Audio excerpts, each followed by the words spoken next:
Let me just get this thing rolling. There we go. Names, if you will. Alan Bowen, okay. President of the OVTA. All right, Alan, why do you guys do this? That's a good question. The main reason is that our desire is to keep the story alive of what these men and women did back in 1780. The story was lost, or was being lost. Schools don't teach it. It's just been written out of the history books. The detail has been. And what we do is bring the kids together. We start in Abingdon, Virginia, and end up at Kings Mountain, South Carolina. We camp every night, the same locations that the Patriot Militia did back in 1780. Why do we do it? We love the history.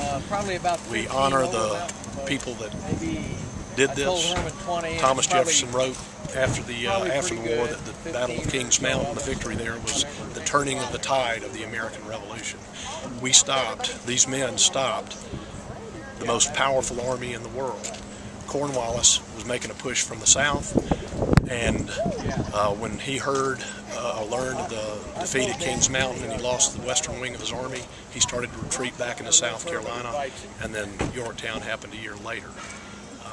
Of course, there were other battles in between Kings Mountain and Yorktown, but if those 1,000 patriots that fought at Kings Mountain, if they hadn't have been there, Cornwallis and the British Army would have been unchecked, moving through the Carolinas into Virginia, and they would hit Washington and his troops from the south, and Clinton would have come out of New York and hit them from the north, and that would have been the end of the war. We'd be speaking with a different accent. All right, your group's a lot like those Over the Mountain men, though. You're a bunch of volunteers. Exactly. We have people ranging from Missouri, California, we're from Georgia, Tennessee, North Carolina, and a lot of other states. But we are volunteers, and we volunteer our time. Some of us take 2.5 weeks out of our schedule to do this. Okay. Anything? I guess as a volunteer, you have all these kids and whatever. What really makes this special to you each year? What makes it special each year is when we're telling the parts of the story or the whole story, it's those kids that you can see in their eyes, and you can see in that they're getting it. They have an interest, and there are a lot of kids do.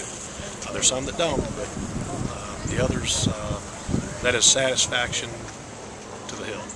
Any of them stick out in your mind that you remember over the years? Oh gosh, several. There are several that have been have come on and joined with us. Adam up in Abingdon, Virginia. I'm drawing a blank here. Quite a few of them come back.